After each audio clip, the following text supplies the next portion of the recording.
और even IVF में बहुत अच्छे बेबीज़ बने हैं और आईयूआई का भी रिज़ल्ट लाइक हर चीज़ ठीक थी, लेकिन क्यों नहीं बेबी हो पाया। तो उसमें एक मेजर जो रोल होता है वो इम्प्लांटेशन फेलियर होता है। अस्सलाम वालेकुम जी, this is doctor Sana Nazir, consultant gynaecologist, obstetrician and fertility specialist. उम्मीद है आप सब खैरियत से होंगे। आज मैं एक बहुत ही इम्पॉर्टेंट क्वेश्चन का आंसर देने लगी हूँ जो कि बहुत ज़्यादा पूछा जाता है, स्पेशली अगर आप कोई ट्रीटमेंट पे जा रहे हैं, स्पेशली आईयूआई पर या आईवीएफ पर या इवन नेचुरली, कि बेबी क्यों नहीं हो रहा। सब कुछ ठीक है लेकिन बेबी नहीं हो रहा। और इवन आईवीएफ में बहुत अच्छे बेबीज़ बने हैं और आईयूआई का भी रिज़ल्ट लाइक हर चीज़ ठीक थी, लेकिन क्यों नहीं बेबी हो पाया। तो उसमें एक मेजर जो रोल होता है वो इम्प्लांटेशन फेलियर होता है। इम्प्लांटेशन एक बहुत ही इम्पॉर्टेंट स्टेप है बेबी की लाइक कंसेप्शन में। वो क्या है, उसमें जब आप बेबी बना लेते हैं, अगर नेचुरली बेबी बनता है अंडर स्पर्म के मिलने से, या फिर आप आईवीएफ कर रहे हैं या फिर आईयूआई कर रहे हैं, तो जो आपका असल में बेबी बन रहा है वो बच्चेदानी की दीवार पर चिपकता है, फिर उसमें बरी होता है और फिर ग्रो करना शुरू होता है। इसको हम इम्प्लांटेशन कहते हैं। और अभी भी हम नेचर के मैजिक्स को नहीं जान सकते कि इम्प्लांटेशन में क्या एक्चुअली रीज़न्स हैं कि वो इम्प्लांट अगर नहीं होगा तो डेफिनेटली बेबी नहीं होगा। तो वो क्या फैक्टर्स हैं, रिसर्च शो करती हैं कि उसमें कुछ स्पेसिफिक फैक्टर्स हैं जो देखा गया है जिनमें इम्प्लांटेशन फेलियर होती है, यानी बच्चा बनने के बाद बच्चेदानी से चिपक नहीं पाता। और वो क्या क्या रीज़न हो सकती हैं। एक बहुत ही इम्पॉर्टेंट देखा गया है कि पेशेंट्स में, कपल में, इवन हस्बैंड में या जो वाइफ हैं उनमें विटामिन डी की डेफिशिएंसी होती है।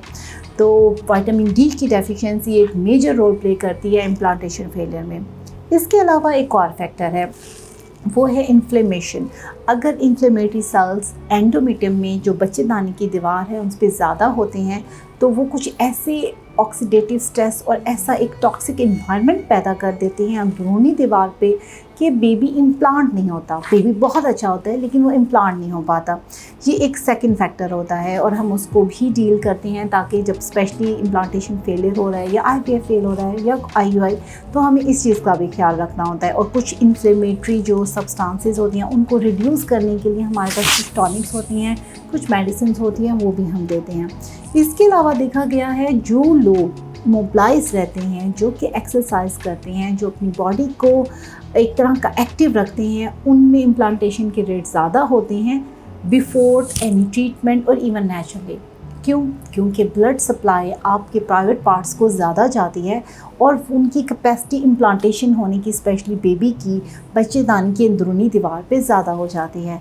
तो ये भी एक फैक्टर देखा गया है कि इम्प्लांटेशन की इम्प्रूवमेंट में, कि आप अगर वॉक करें, एक्सरसाइज करें, नॉट एग्रेसिव वन, ठीक हो गया, लेकिन आप एक लेयर वॉक करें 30 to 45 मिनट्स की, इट विल एक्चुअली वर्क। इसके अलावा एक और फैक्टर है कि आप अपनी डाइट में अपनी स्पेशली वाटर इनटेक ज़्यादा रखें।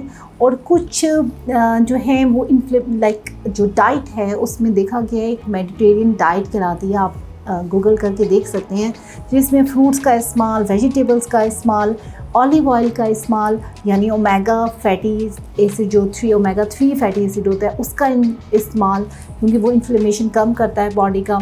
इसके अलावा आपकी जो वाइट मीट लेना, रेड मीट ना लेना, एक typical type of the Mediterranean food है जो कि एविडेंस शो करती हैं कि that can also play in the role of the implantation, जो कि पहले एग की क्वालिटी अच्छी करने में भी हेल्प करेगी, स्पर्म की क्वालिटी में भी, और जब बेबी हो जाएगा तो उसे इम्प्लांट करने में भी हेल्प करेगी।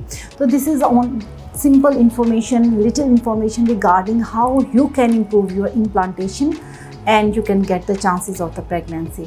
Thank you. अगर इससे रिलेटेड कोई भी क्वेश्चन हो तो आप नीचे दिए हुए नंबर पे कांटेक्ट कर सकते हैं। और अगर आपने इनफर्टिलिटी के लिए अपॉइंटमेंट बुक करवानी है तो वो भी आप नीचे दिए हुए नंबर पे कांटेक्ट कर सकते हैं, या आप मरहम के प्लेटफॉर्म से भी